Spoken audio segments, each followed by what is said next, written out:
Ok, vamos a empezar una nueva sección en nuestro estudio de la epístola del apóstol Pablo a los romanos. Llegamos al versículo 17 de Romanos capítulo 2 y empezamos una nueva sección que he titulado Falsa Seguridad. Hasta el versículo 16 veníamos hablando acerca de los principios los cuales Dios va a tomar en cuenta en el juicio final, ¿recuerdan? Hablamos de todos ellos, fueron 6 sermones hablando acerca de esos elementos o principios que Dios tomaría en cuenta en su juicio final. Pero ahora empezamos esta nueva sección, como digo, que será llamada falsa seguridad. No va a ser tan larga como la anterior, va a ser quizás unos 3 sermones y así poder seguir adelante nuestro estudio. Nuestro Señor Jesucristo despojó por completo las falsas seguridades del judaísmo de aquel tiempo que se caracterizaban por estar cargadas de hipocresía y legalismo. Nosotros, otra vez, cada rato lo repito, yo creo que ya les suena a canción, pero nosotros abundamos en el Sermón del Monte. Los que estuvieron aquí, los que no estuvieron aquí, también pueden tener acceso a esas predicaciones en la página de internet. Ahí está toda la serie del Sermón del Monte, donde nuestro Señor Jesucristo, como digo, se ocupó principalmente por desenmascarar la hipocresía y el legalismo de los religiosos. ¿Sí? Ese fue su enfoque principal en el Sermón del Monte. Él declaró que quienes confían en sustitutos externos de la justicia verdadera, un día serán desechados. Por eso, otra vez, también ese famoso versículo que he traído muchas veces. Os digo que si vuestra justicia no fuere mayor que la de los escribas y fariseos, no entraréis al reino de los cielos. ¿Por qué lo dice nuestro Señor? Bueno, porque la justicia de los escribas y fariseos no era genuina, era externa solamente, de apariencia.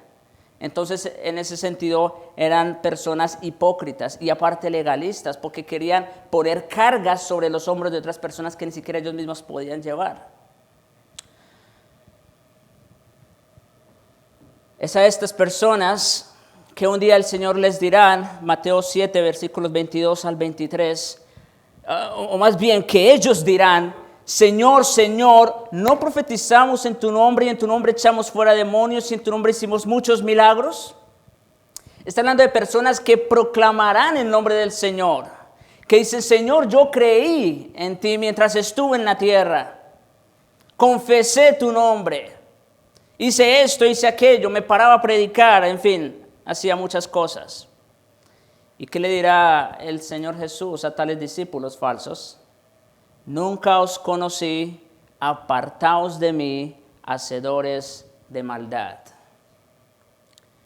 Yo sé que ya lo hemos dicho muchas veces esto.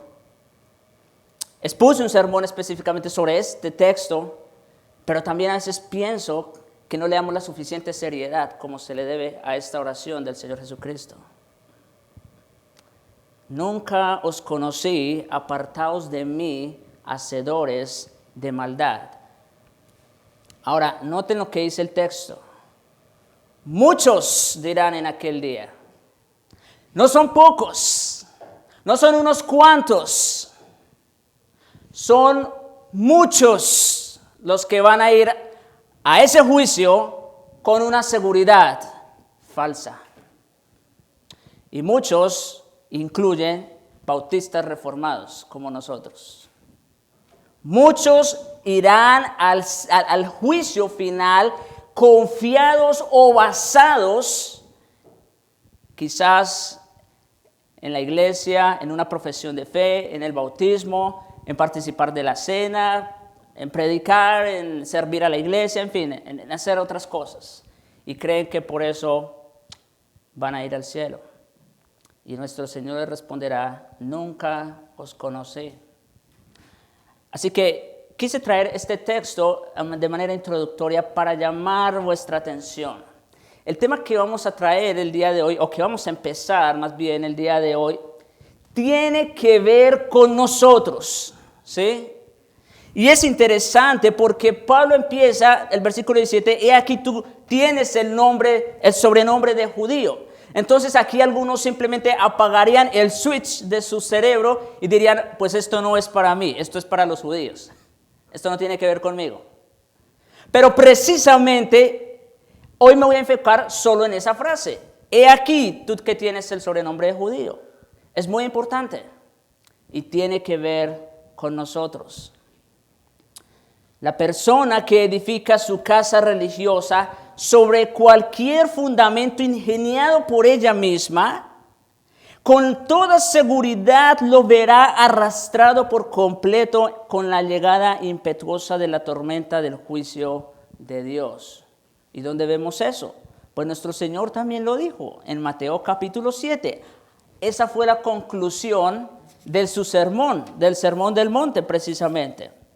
Mateo capítulo 7, versículo 26. Pero cualquiera que me oye estas palabras, es decir, todo lo que había dicho en el sermón, cualquiera que me oye estas palabras y no las hace, por supuesto no las cree, le compararé a un hombre insensato que edificó su casa o su vida sobre la arena. ¿Y qué significa la arena?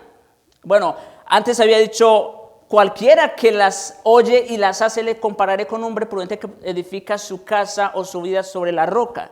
Y ya nosotros sabemos quién es la roca. Pero aquí dice, cualquiera que no las, o que las oye, pero no las hace, le compararé con un hombre insensato que edifica su vida sobre la arena. ¿Y qué es la arena? Pues es cualquier otra cosa, cualquier otra ideología, cualquier otro pensamiento, cualquier otra filosofía o estilo de vida que no sea precisamente la persona y obra de nuestro Señor Jesucristo. Eso es arena. Ahora, ¿qué va a pasar con cualquier persona que edifique su vida sobre la arena? Descendió la lluvia, vinieron ríos, soplaron vientos y dieron con ímpetu contra aquella casa y cayó y fue grande su ruina. ¿Y saben de qué está hablando nuestro Señor aquí? Sí, del juicio final. La tormenta va a llegar a ambas casas. Sí, va a llegar al que está sobre la roca y al que está sobre la arena. Pero ¿cuál es la diferencia? O más bien, ¿quién hace la diferencia? La roca. Bien. Habiendo traído esto como introducción, vamos a seguir adelante. Tras mostrar cómo el judío moral y gentil, el judío moral y el gentil moral también, serán traídos por igual ante el gran tribunal de Dios al final de los tiempos, y que no cuenta con base alguna para su bienestar y seguridad propios, como vimos en los primeros 16 versículos de Romanos 2, Pablo se enfoca ahora de manera exclusiva en los judíos, el pueblo del pacto de Dios. Ellos recibieron mucha más luz y bendiciones que los gentiles. ¿Sí? Como señala el apóstol a continuación, ese mayor privilegio los hace más responsables ante Dios y no menos como la mayoría de ellos suponían. Pablo se dirige a los judíos en su carta. Sí, no cabe duda. Dice, he aquí tú tienes el sobrenombre de judío. Y eso es sumamente importante, como les dije. Porque, como veremos, los judíos pensaban, vamos a decirlo de esta manera. Hasta el momento todo lo que Pablo ha venido diciendo sobre la ira de Dios, sobre el juicio de Dios, sobre la maldición bajo la cual están todos los hombres, hasta este momento, hasta este punto, estoy de acuerdo con que todos los judíos estaban asintiendo lo que Pablo estaba diciendo. Amén. Gloria a Dios por lo que estás diciendo, Pablo. Esos gentiles son unos perros. Esos se merecen el juicio de Dios. Entonces aquí Pablo ahora dirige su atención a ellos. Antes de explicar el camino de la salvación por la fe en Jesucristo en el capítulo 3, Pablo entonces rebate el concepto de falsa seguridad espiritual que la mayoría de los judíos tenían basados en tres cosas. Y esto es lo que va a hacer la división de nuestros tres próximos sermones. su herencia nacional, vamos a hablar en primer lugar de eso, la falsa seguridad de la herencia. En segundo lugar, la falsa seguridad del conocimiento, versículos 17 al 24. La falsa seguridad del conocimiento. Y en tercer lugar, la falsa seguridad del rito o de la ceremonia. Esa es la estructura que Pablo mismo le da a esta parte o a esta sección de la epístola. Entonces, mi bosquejo el día de hoy es muy sencillo, para que no se les olvide, hermanos. Es muy sencillo y consta de un solo punto: la falsa seguridad de la herencia. ¿Sí? Yo creo que ya no se les olvida. La falsa seguridad de la herencia. Ese es nuestro punto el día de hoy. Romanos capítulo 2, versículo 17. He aquí tú tienes el sobrenombre de judío. Ese es nuestro texto de estudio. El pueblo escogido de Dios se enorgullecía en gran manera por tener el nombre de judío. En los siglos pasados se había hecho referencia a ellos como hebreos, llamados así a causa del idioma que hablaban, pues hablaban el hebreo, por supuesto. También habían sido llamados por mucho tiempo israelitas en honor a la tierra que Dios les había prometido y entregado conforme al pacto de Dios con Abraham. Pero en el tiempo de Cristo, el nombre más común que tenían era el de judíos. ¿Sí? Así que cuando Pablo ahora dirige su atención aquí, se está refiriendo a todas esas personas en particular, a los descendientes físicos de Abraham. Pero como digo, que se decían o se llamaban judíos. El término se deriva de Judá y el nombre de una de las 12 tribus, así como el nombre del reino del sur después de la división que ocurrió tras la muerte de Salomón. Pero durante y después del cautiverio en Babilonia, llegó a utilizarse como referencia a toda la raza que descendió de Abraham por medio de Isaac. Como digo, normalmente judíos eran los de las 2 tribus del sur. Los que han leído la historia de los reyes y las crónicas saben lo que pasó con Roboam, hijo de Salomón. Se dividió el reino de David, el reino de Salomón. Y entonces al sur quedaron 2 tribus, la tribu de Judá y Benjamín, y al norte quedaron las otras 10 tribus. Entonces al norte estaban los israelitas, al sur estaban los judíos, pero después del cautiverio en Babilonia, cuando ya todo fue conquistado, sí, esa es la palabra, fue conquistado por Nabucodonosor. Entonces ahora ya hubo una mezcla otra vez y se llama judíos a quienes, a todos otra vez, como antes de la división del reino. Ahora judíos eran todos los descendientes físicos de Abraham, hijos o descendientes de Isaac. El nombre representaba al mismo tiempo su herencia racial. El nombre judío también identificaba su herencia racial y religiosa, y en sus propias mentes denotaba su carácter distintivo frente a todos los demás pueblos del mundo. Tal es así que en tiempos de nuestro Señor Jesucristo y de los apóstoles, vamos a decir, según el entendimiento de ellos, el mundo se dividía en 2 tipos de personas: los judíos y los demás. Esa era la división, los judíos y los demás. Por eso Pablo y los apóstoles tienen que hablar muchas veces directamente a los judíos y otras veces directamente a los demás, o que nosotros sabemos en la Biblia llama los gentiles, ¿no? Ese era el otro grupo de personas. A pesar de la servidumbre y la opresión que habían padecido a manos de los gentiles durante cientos de años y de seguir sufriendo en tiempos del Nuevo Testamento, portaban el nombre judío como una medalla de gran honor y orgullo, ¿sí? Sin importar de que los judíos como tal hubiesen sido conquistados y hubiesen sido esclavos prácticamente de los grandes imperios como fue Babilonia, como fue Grecia, como fue Roma, ellos como quiera seguían portando con mucho honor el nombre de judío. Si hay alguien, incluso hasta nuestros días, si hay alguien hay un tipo de personas que son orgullosos de su raza y de su fe, son los judíos. Son las personas más fieles que habitan el planeta, por si no lo sabían. Por eso, vamos a decir en alguna manera, Estados Unidos hizo alianza con Israel, porque sabe que ellos son una raza muy fiel. Ellos no van a traicionarlos en ningún momento. Bueno, eso solo como un paréntesis.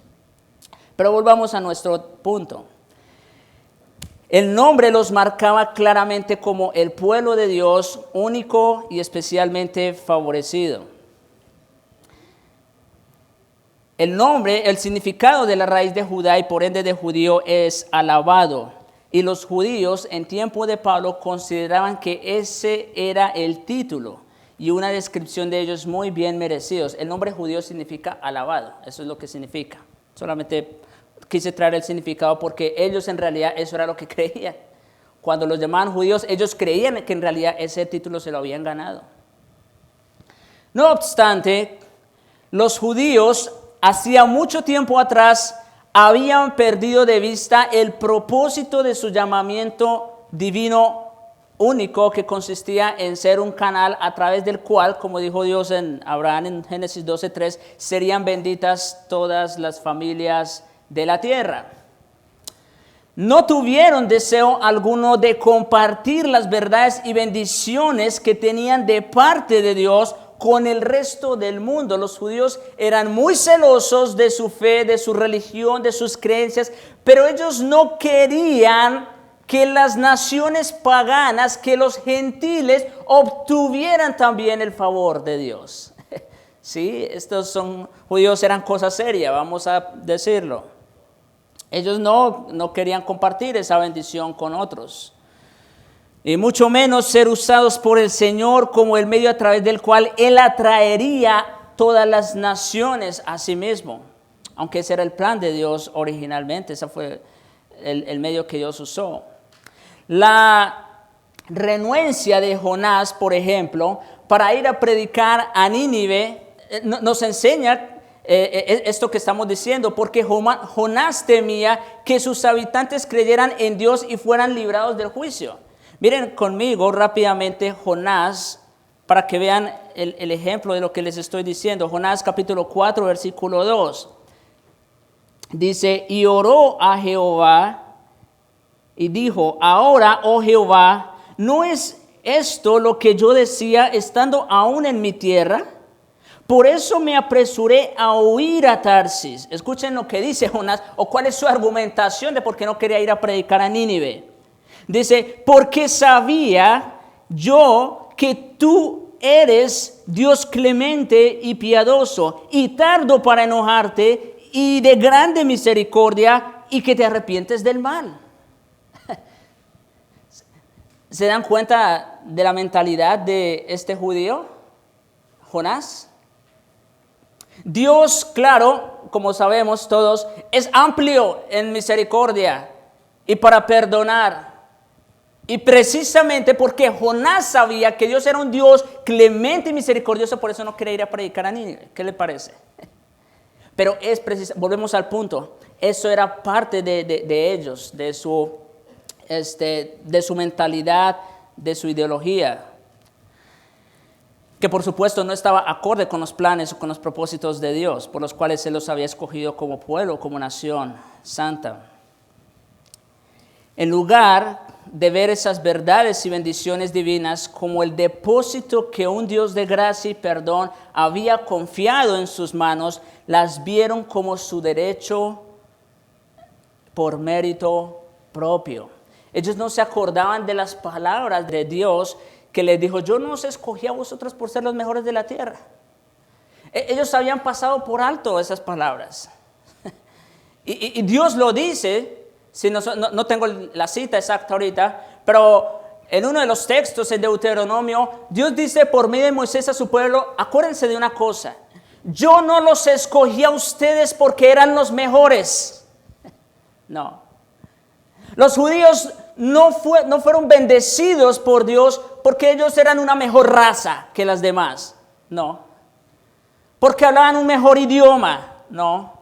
Porque eran más hermosos de apariencia. No, por ninguna de las razones. Simplemente por la pura gracia de Dios. Por eso los escogió, para ser ese pueblo. Pero parece que ellos lo habían olvidado. Ellos creían que tenían ese derecho por mérito propio. Ellos creían que habían sido bendecidos especialmente, no a causa de la gracia de Dios, sino debido a su propia bondad.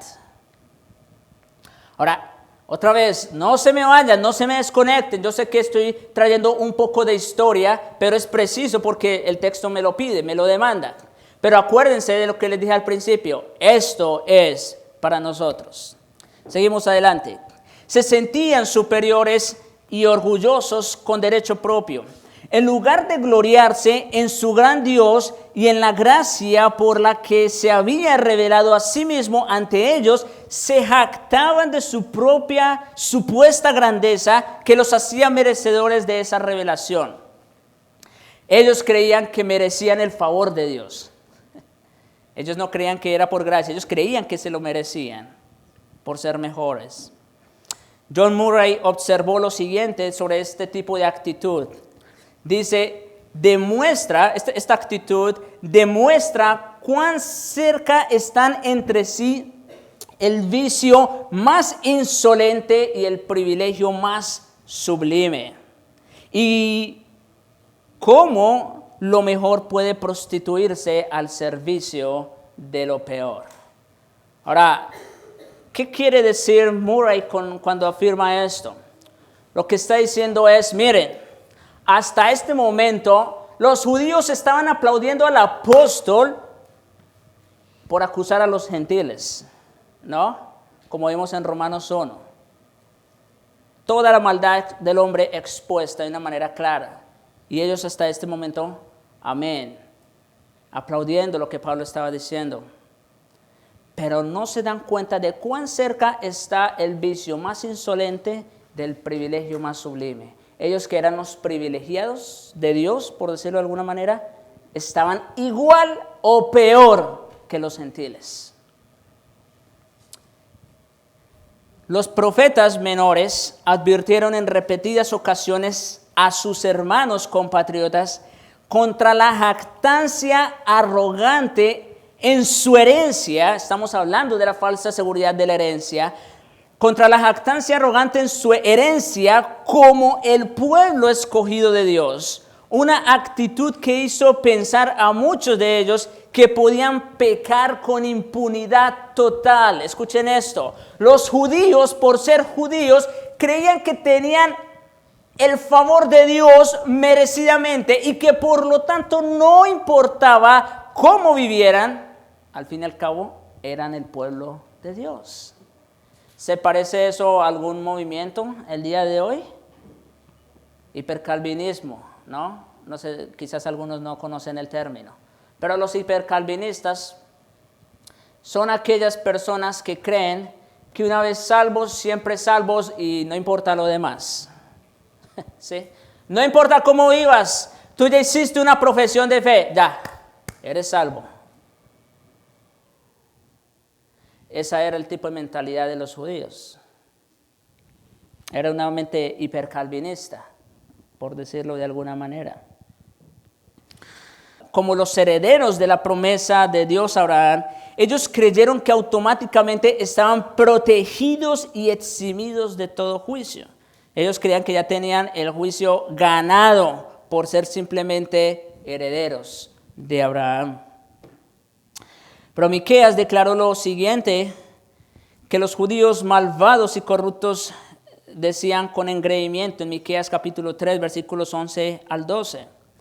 ¿No está Jehová entre nosotros? No vendrá mal sobre nosotros. Eso es lo que ellos pensaban, esa era su mentalidad. ¿No está Jehová con nosotros? Y como ellos eran el pueblo de Dios, la respuesta era afirmativa.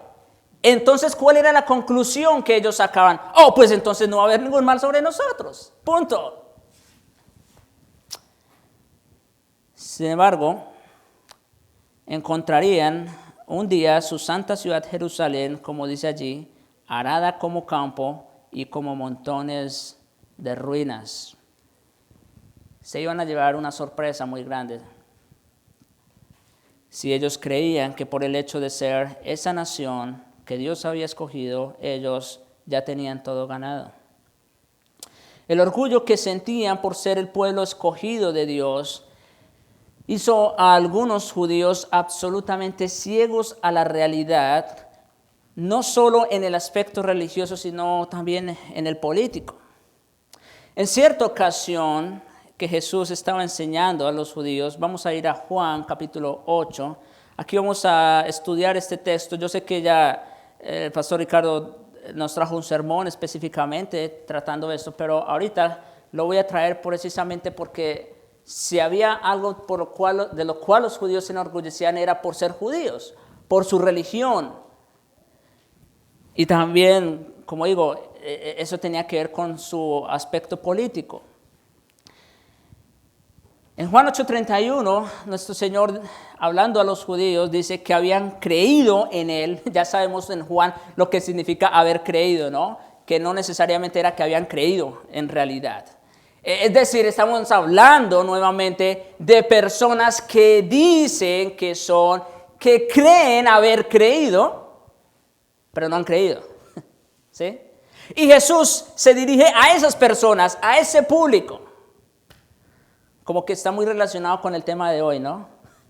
Entonces, dice allí a los judíos que habían creído en Él: si vosotros permaneciereis en mi palabra, seréis verdaderamente mis discípulos, y conoceréis la verdad, y la verdad os hará libres. Ahora, cuando algunos de los líderes judíos incrédulos escucharon esas palabras, se ofendieron en gran manera, ya que se habían estado engañando a sí mismos, a tal punto de su superioridad e independencia que replicaron al instante lo siguiente. Mire el versículo 33.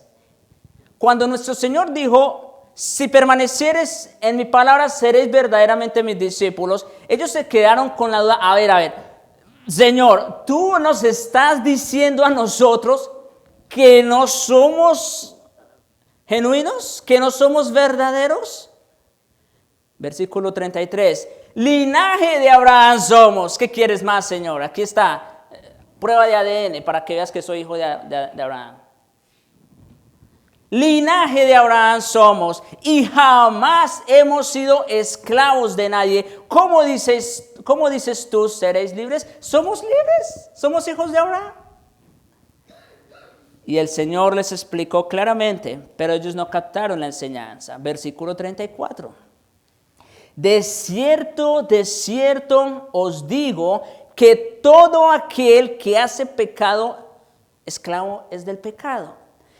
Ellos pensaron quizá que nuestro Señor Jesucristo estaba hablando de política únicamente, ¿no? Por eso ellos dicen, pues somos hijos de Abraham, hemos sido libres. Y nuestro Señor les está diciendo, o les está hablando en términos espirituales y les dice: todo aquel que hace pecado, esclavo es del pecado. Ustedes creen que son libres, pero no son libres. Ustedes son esclavos del pecado. Aún si Jesús hubiera estado hablando en un sentido político, escuchen esto, como habían supuesto aquellos líderes, la respuesta que dieron habría sido simplemente ridícula. Durante los últimos 100 años habían sido cruelmente subyugados a Roma y justo antes de esto a Grecia, y durante más de 1000 años antes habían estado bajo servidumbre periódica a Egipto, a Siria y a Babilonia. Y ellos todavía dicen que eran libres, ¿no? Así que simplemente su respuesta no se ajusta a lo que nuestro Señor está diciendo. Sin embargo, escuchen esto, la principal confusión de los líderes judíos era en el campo espiritual. Otra vez, nuestro Señor les está diciendo: ustedes creen que son libres, pero no saben que todo aquel que hace pecado es esclavo del pecado. Por eso dice: conoceréis la verdad y la verdad os hará libres. ¿Libres de qué? ¿Del imperio romano? No, eso no era lo que el Señor tenía en mente. Libres del pecado. Ser descendientes físicos de Abraham no hacía de los judíos su verdadera descendencia espiritual. Esto era lo que ellos nunca lograron captar, los judíos. Ser descendientes físicos de Abraham no hacía de los judíos su verdadera descendencia espiritual. Ellos estaban confundidos con eso. Dice nuestro Señor, versículo 40, si fueseis hijos de Abraham, las obras de Abraham haríais. ¿Escucharon eso? Si fueran hijos de Abraham, vivirían como Abraham. ¿Está claro? Pero ahora procuráis matarme a mí, hombre, que os he hablado la verdad, la cual he oído de Dios. ¿No hizo esto Abraham? Vosotros hacéis las obras de vuestro padre. Ahora, cuando les dice nuestro Señor eso, vosotros hacéis las obras de vuestro padre, dando a entender que no son hijos de Abraham. Miren lo que responden ellos. Nosotros no somos nacidos de fornicación. Un padre tenemos que es Dios. Mire, Señor, si usted nos está acusando de que nosotros no somos descendientes de Abraham, eso es una grave acusación. Nosotros no somos hijos de fornicación, si eso es lo que nos quieres decir. Y dice nuestro Señor, versículo 44, si vuestro Padre fuese Dios, ciertamente me amaríais, porque yo de Dios he salido y he venido. Vosotros sois de vuestro padre el diablo, y los deseos de vuestro padre queréis hacer. Wow. Ellos no entendían el mensaje. Ellos se sintieron aludidos con las palabras del Señor, pero nuestro Señor les está aclarando exactamente de qué se trata todo esto. Miren, ustedes pueden ser hijos físicos de Abraham, eso no lo pongo en duda. Eso está más claro que nada. El tema es que no todo el que es hijo de Abraham según la carne es hijo de Abraham espiritualmente. Si ustedes fueran hijos de Dios, como dicen que son, ustedes vivirían como vuestro padre Abraham y harían las obras de Dios. Pero al contrario, ¿qué es lo que están haciendo? Están procurando matarme. Yo que vengo de Dios. ¿Cómo pueden decir que son hijos de Dios? Ustedes son hijos de vuestro padre. ¿Y quién era el padre de ellos? Dice el Señor. El diablo. ¿Se imaginan el engaño tan tremendo en el que estaban los judíos?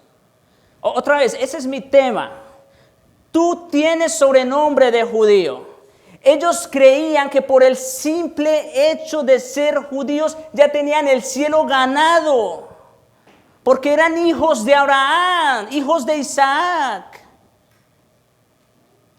Pero nuestro Señor les está dejando claro que se estaban engañando terriblemente a ellos mismos si creían que por el mero hecho de ser herederos de esa promesa iban para el cielo.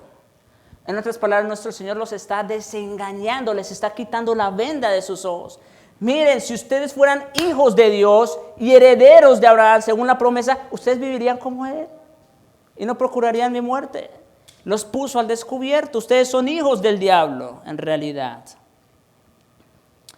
Vosotros, pues, sois de vuestro padre el diablo y los deseos de vuestro padre queréis hacer. Versículo 56. Abraham, vuestro padre, se gozó de que había de ver mi vida y lo vio y se gozó. Ustedes procuran matarme y dicen que son hijos de Abraham. ¿Cómo está eso? No tiene ni lógica, ¿no? No tiene sentido. Si los líderes judíos hubiesen sido herederos espirituales de Abraham y verdaderos hijos de Dios, habrían recibido gozosamente a Jesús como Mesías y Rey. Sin embargo, en lugar de recibirle con fe, procuraron matarle, reflejando así el carácter homicida de Satanás, el Señor y Padre espiritual de ellos. Entonces, ¿quién era el padre espiritual de los judíos? Dios. Era el diablo. Oye, a ver, Dios había escogido a Israel como nación. Eran hijos de Dios. ¿Pero qué pasó? Aquí pasó algo, ¿no? Eran hijos de Dios y ahora son hijos del diablo. Bueno, tenemos que volver al principio, a la introducción. ¿Recuerdan? Todo aquel que oye mis palabras y las hace. ¿Qué pasó con los judíos? Sí. Vayan a la historia sagrada. Vayan a los profetas. Vemos de qué manera Israel, Judá, se apartó del Señor. Pero de una manera desbordada. El Señor lo compara con prostitutas. ¿Recuerdan? Así de fuerte. La infidelidad del pueblo de Dios. Ahora habían pasado de ser hijos de Dios a hijos del diablo. Y encolerizando todavía más a los líderes religiosos, Jesús les dijo lo siguiente, versículo 58, ahí mismo estamos en Juan 8. De cierto os digo, antes que Abraham fuese, yo soy. O sea, ya les dijo hijos del diablo, pero ahí no terminó. Ahora les dice algo más todavía. Escuchen, si ustedes creen que por ser hijos de Abraham ya están en el cielo, escuchen esto, antes que Abraham fuese, yo soy. ¿Qué? El significado de la raíz del nombre Jehová o Yahvé es yo soy, como se lee en Éxodo 3:14. Y por lo tanto, Jesús no afirmó solamente que ya existía antes que naciese Abraham, unos 2000 años antes, lo cual eso ya es mucho decir, pero además, y lo más importante, aplicó el nombre del pacto de Dios a él mismo. ¡Wow! Ustedes saben, cuando Dios se le revela a Moisés, dice, a vuestros padres me les revelé por el nombre Adonai, ¿verdad? Cuando Dios le prometió a Abraham, a Isaac, a Jacob. Ahora, le dice a Moisés, yo vengo a revelarme como el cumplidor de ese pacto, por mi nombre Jehová, yo soy, así me conoceréis. Y nuestro Señor Jesucristo, aquí en este texto, se está adjudicando esa prerrogativa, que solo le corresponde únicamente ¿a quién? Al Santo Dios, cumplidor de pactos. Y les está diciendo a los judíos, miren, no se les olvide algo. Si ustedes creen que por ser hijos físicos de Abraham tienen el cielo ganado, no se les olvide que por encima de Abraham hay un Dios. ¿Y quieren saber algo? Les revelo una verdad todavía más para que se enojen. Yo soy ese Dios. Yo soy el Dios de Abraham. Y ustedes procuran matarme. ¿Se imaginan? Wow. Por lo tanto, ya lo dije. Puesto que ellos rechazaban las afirmaciones de que Jesús era el Mesías, los judíos consideraron sus palabras como inconcebiblemente blasfemas. Y como dice el versículo 59, tomaron entonces piedra para arrojárselas, pero Jesús se escondió y salió del templo. Todavía no era la hora, ¿no? Ya sabemos, no había llegado su hora. Jesús desarticuló este texto otra vez. Lo habíamos visto antes quizá y en su contexto, pero nunca lo había estudiado de una manera tal para ver esto. Jesús desarticuló por completo la seguridad imaginaria de los judíos que se basaba en su herencia racial y religiosa. Jesús desarticuló por completo esa banda, vamos a decir. Juan el Bautista había hecho lo mismo.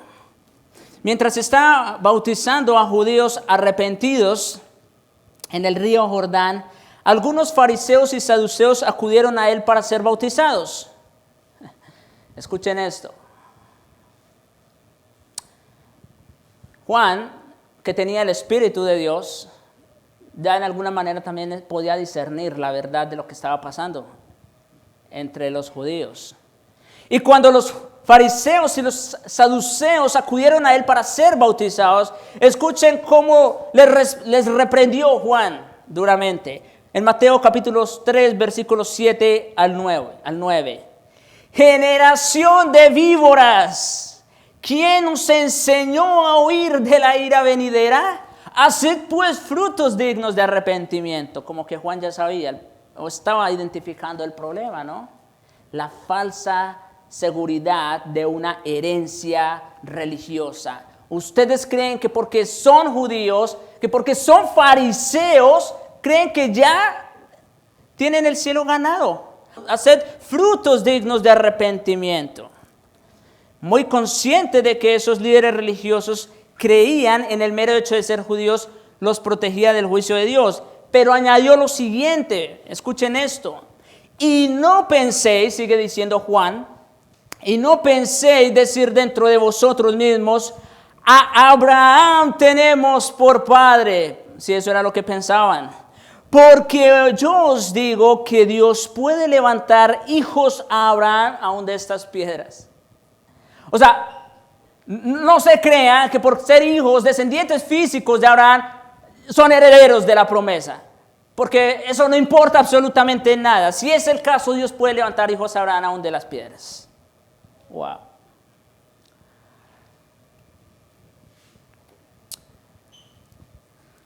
Se parece a la manera como Dios cumplió su promesa a Abraham, ¿no? Abraham ya un hombre de 100 años, Sara también, estéril. Pues ¿cómo va a ser eso? ¿Cómo va a ser que yo voy a ser padre de muchedumbres? ¿Cómo va a ser eso? Y Dios le dice, ese no es su problema, eso déjemelo a mí, yo me encargo de eso.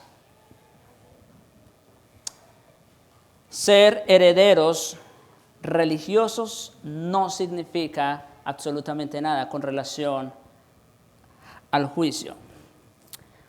Vamos a ver una sola aplicación para ir concluyendo. Todavía no quiere decir que ya voy a terminar, sino que voy a empezar mi aplicación.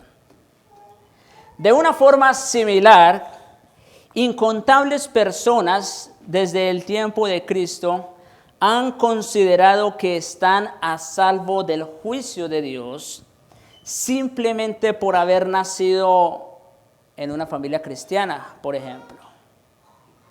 Escuchen esto. ¿Tú crees que porque naciste o fuiste criado en el seno de una familia cristiana, tú crees que eso ya te garantiza el cielo? Y estoy hablando principalmente a los jóvenes aquí, porque ya los más grandes conocieron al Señor, pues de grandes. Pero los jóvenes que han nacido o crecido en el seno de un hogar cristiano, ¿ustedes creen que por haber nacido en esas circunstancias ya tienen el cielo ganado? Yo nací, me crié en el seno de una familia cristiana. Eso a mí no me hizo absolutamente mejor que nadie. Eso no me da absolutamente ninguna garantía de entrar al cielo. Acuérdense, jóvenes, de los judíos. Ellos creían que por ser judíos, que por ser hijos de Abraham, ellos creían que ya tenían ganado el cielo. Y no fue así. De la misma manera, el mero hecho de haber nacido y ser criado en una familia cristiana no hace merecedor del cielo absolutamente a nadie. Pero también puede ser el caso de haber sido bautizados. ¿Ustedes creen que por el mero hecho de haber sido bautizados ya tienen todo el favor de Dios y el cielo abierto? El bautismo no salva a nadie, y yo creo que eso se los hemos dejado saber claramente, ¿no? A los que se bautizan. El bautismo no salva a nadie en absoluto. Quien salva es Cristo.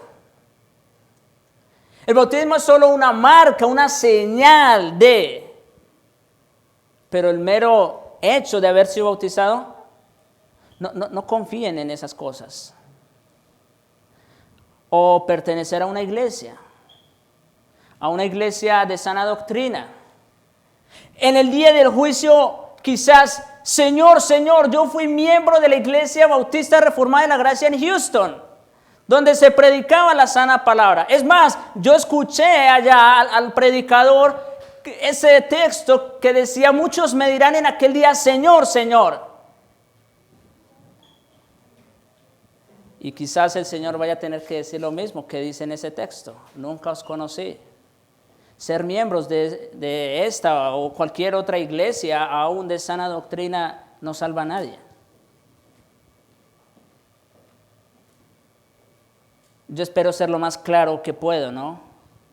O por haber hecho una profesión de fe. Ya creíste, ya confesaste públicamente haber creído en Cristo, ¿no? Ok. Una profesión simple y llana no salva a nadie. Algunas personas se consideran cristianas prácticamente por defecto. El hecho de venir a la iglesia no salva a nadie. Yo quiero ser honesto con ustedes y se los digo con mucho amor, porque no quiero ver a ninguno de ustedes en el día del juicio escuchar que el Señor le diga esas terribles palabras que ya hemos dicho. Y yo quiero desengañarlos si es que están desengañados. Bueno, que el Espíritu haga esa obra a través de este mensaje. Desengañarlos de una falsa fe. Es mejor ahorita, están a tiempo, ¿sí? Si se dan cuenta ahora que no son genuinos, eso es una buena noticia.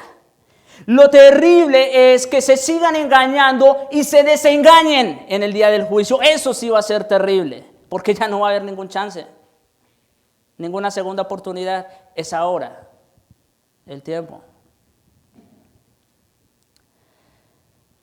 Tienen una falsa seguridad basada en su herencia religiosa. En países europeos que han sido considerados como cristianos por muchos siglos, incluso aquí en Estados Unidos, muchos ciudadanos que no pertenecen específicamente a otra religión se consideran a sí mismos cristianos, simplemente en virtud de su herencia nacional. Con mucho orgullo decimos, somos estadounidenses y somos cristianos, porque la Constitución así lo declara. Esa declaración constitucional no va a salvar a ninguno.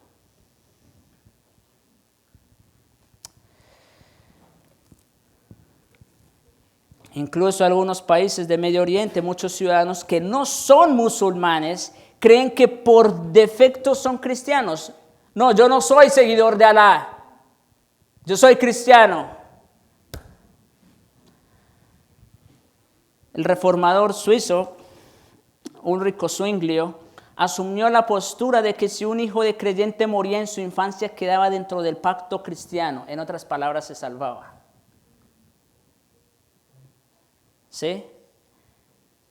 John Owen creía que la salvación de infantes podía transmitirse hasta 2 generaciones de un abuelo a un nieto, pasando algunas veces por alto la generación intermedia. Ahora estamos hablando de santos, sin duda, hombres piadosos, pero que tenían una visión mal enfocada respecto a ese tipo de herencia religiosa. Creían que por el mero hecho de tener hijos en el seno de una familia cristiana, eso ya los hacía herederos de la promesa.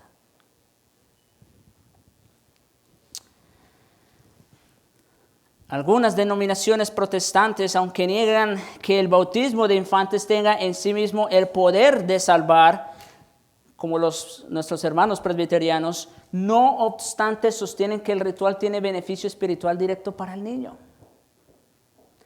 Si usted le pregunta a un presbiteriano, ellos son conscientes que el bautismo no salva al infante. Sin embargo, ellos creen que en alguna manera el bautismo les otorga algún beneficio extra. Y no. Martín Lutero creía que por medio de este sacramento Dios otorga milagrosamente fe salvadora al infante, quien es en sí mismo incapaz de creer. En fin. Sin embargo, de acuerdo a las Escrituras, una persona que es criada en un hogar cristiano y entrenada en un ambiente cristiano no se salva gracias a esa herencia, por muy valiosa que sea. Ahora, aquí también quiero hacer una aclaración. Padres, ahora me dirijo a ustedes.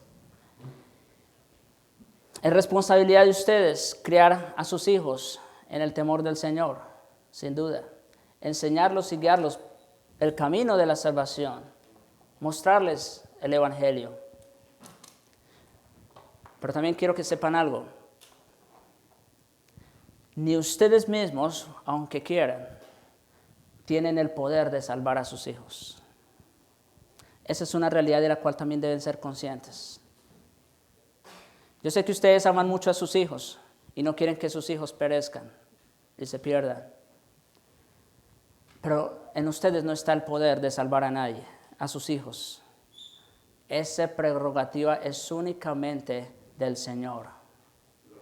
Y lo mejor que ustedes pueden hacer a favor de sus hijos, si los aman tanto, es orar a Dios por ellos. Ese es su mejor trabajo por ellos. Porque el único que tiene esa potestad para salvar es el Santo Dios. Tampoco el bautismo o cualquier otro rito cristiano en sí mismo posee o concede algún beneficio espiritual. Aparte de la fe verdadera ejercida por la persona que lo recibe, ningún ritual o ceremonia tiene el valor espiritual en ningún sentido.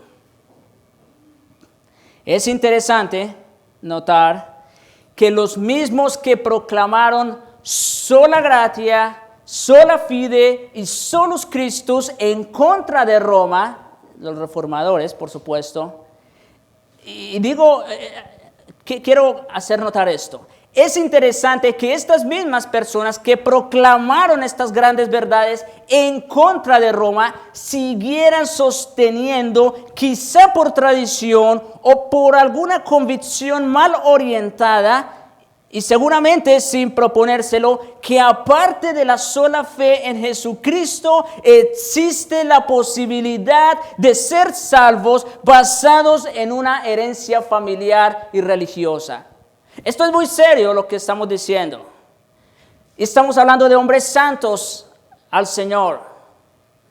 Pero al ellos declarar que por el hecho de que un hijo sea bautizado o sea criado en la fe de sus padres, ya son herederos de la promesa, ellos están añadiendo algo, están agregando algo, están dando la posibilidad de que aparte de la sola fe en Jesucristo que una persona puede creer y proclamar, entonces puedan ser salvos basados en una herencia familiar y religiosa.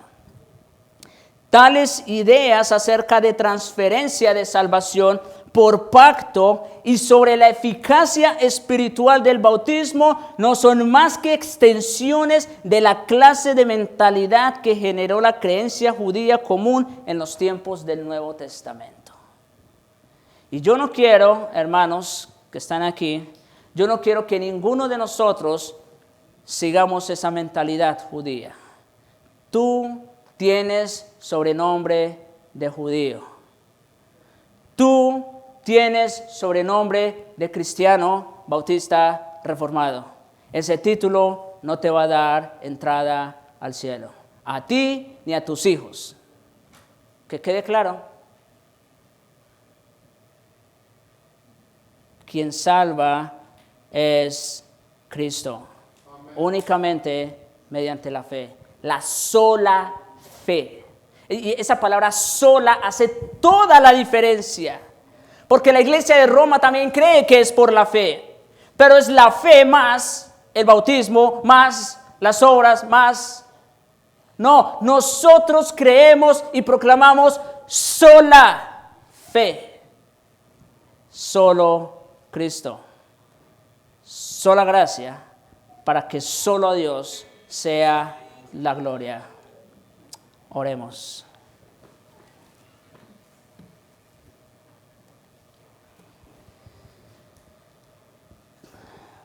Padre nuestro, gracias te damos por este mensaje que nos has traído. Otra vez, Señor, gracias te damos porque nos hablas un poco fuerte, pero lo necesitamos, Señor, a veces para sacudirnos de nuestro letargo espiritual en el que nos encontramos quizás confiados, basados, Señor, en cualquier otra cosa, menos en ti. Te suplicamos perdón, Señor. Te suplicamos, danos la gracia de creer y de permanecer en ti, porque aún para eso te necesitamos, Señor. Separados de ti nada podemos hacer. Oh Cristo, te necesitamos para crecer en esa gracia, en esa santificación. Y te ruego para todos aquellos que aún están engañados, te ruego que abras los ojos de su corazón, de su entendimiento, los desengañes ahora que están a tiempo, para que ya no sigan confiando en ningún tipo de herencia religiosa o familiar, sino que únicamente crean y confíen en la persona y obra de Jesucristo. Porque te lo pedimos en Jesucristo y para su gloria. Amén. Amén.